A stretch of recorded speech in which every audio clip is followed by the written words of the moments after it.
अस्सलाम वालेकुम। सब्बा की एडवाइस में खुश आमदीद। उम्मीद है आप खुश होंगे, आबाद होंगे और अल्लाह ताला आपको किसी का मोहताज ना करे। ज़िंदगी से बड़ी सज़ा ही नहीं, ज़िंदगी से बड़ी सज़ा ही नहीं, और क्या जुर्म है पता ही नहीं।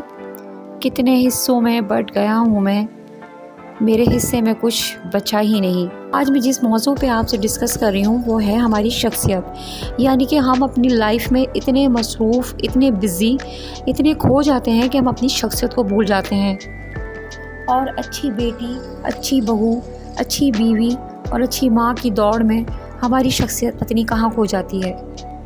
और शादी से पहले हो या शादी के बाद, हमें हमेशा यही कहा जाता है कि अपने खिलौने भाई को दे दो, अच्छी बच्ची होना, और अपने ख्वाब किसी गहरे कुएं में फेंक दो, अच्छी बेटी होना, और अपना आराम, अपना सुकून भूल जाओ, अच्छी बहू, अच्छी बीवी होना। और इसी अच्छी बेटी, अच्छी बहू, अच्छी बीवी, अच्छी माँ बनने के चक्कर में हम बिल्कुल बिखर जाते हैं। देखिए, मैं आपको ये नहीं कहती कि आप अच्छी बेटी ना बने, अच्छी बीवी ना बने, अच्छी बहू ना बने या अच्छी माँ ना बने, लेकिन इसके साथ साथ अपनी शख्सियत को भी आप बरकरार रखें।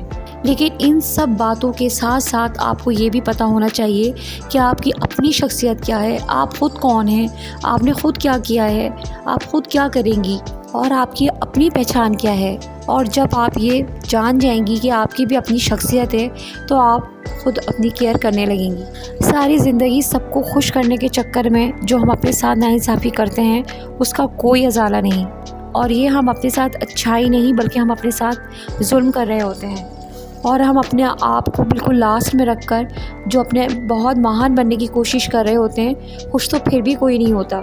और हम इसी चक्कर में लगे रहते हैं कि हमारे मुँह से कोई गलत बात ना निकल जाए, कि हमारे माँ बाप नाराज़ ना हो जाएं, हम कोई ऐसी बात ना कह दें कि हमारी सास हमसे नाराज़ ना हो जाए, या हमारा शौहर ना हो जाए, या हमारी कोई सी गलती से हमारे बच्चों का दिल ना दुख जाए। आप सारे रिश्ते बहुत खूबसूरती से लेके चलें, लेकिन उसके साथ साथ अपनी शख्सियत को ऊपर रखें।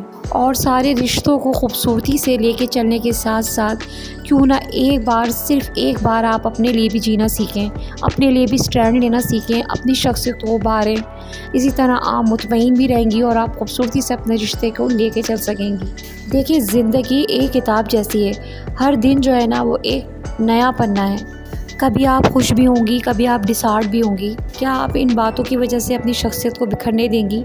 नहीं, आपको अपनी शख्सियत को बिखरने नहीं देना है, बल्कि आपको मजबूती से अपने लिए आपको जीना है। देखें, आप आपको बिल्कुल भूल जाते हैं और अपने पहले जैसे आप बिल्कुल भी नहीं रहते हैं, और आप लोगों को खुश करने के चक्कर में लगे रहते हैं और अपनी खुशी बिल्कुल आप दबा देते हैं, बिल्कुल भूल जाते हैं, बिल्कुल इग्नोर कर देती हैं।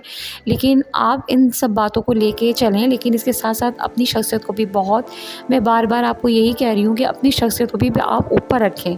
इन सब रिश्तों के साथ साथ आपको अपनी शख्सियत को भी ऊपर रखना है, अपने लिए भी जीना है। और वो इसी तरह होगा जब आप अपनी आप को जानेंगी, अपने आप को पहचानेंगी, आप खुद अपने आप को महसूस करेंगी, आप अपनी शख्सियत को महसूस करेंगी कि मेरी भी कोई शख्सियत है, तो ही आप ये काम कर सकती हैं। आपकी शख्सियत का जो पहला तारुफ है वो आपकी शक्ल और सूरत है, और आपकी शख्सियत का जो दूसरा तारुफ है वो आपकी ज़ुबान है, यानी कि आपका लहजा है। अपनी आप दूसरी शख्सियत मुकम्मल कर लें, यानी कि आपका लहजा, आपके अल्फाज, कि आपकी जो पहली शख्सियत है वो भूल जाएं लोग। मुझे उम्मीद है आपको मेरी ये बातें समझ में आई होंगी और आप मेरी इन बातों को अंडरस्टैंड करेंगी। और अगर आप चाहती हैं कि मैं आपसे अच्छे अच्छे टॉपिक पे इसी तरह डिस्कस करती रहूँ, एडवाइस करती रहूँ, तो आप प्लीज़ मुझे लाइक करें, शेयर करें, सब्सक्राइब करें, ताकि मैं इसी तरह अच्छी अच्छी आपके लिए एडवाइस लाती रहूँ। शुक्रिया।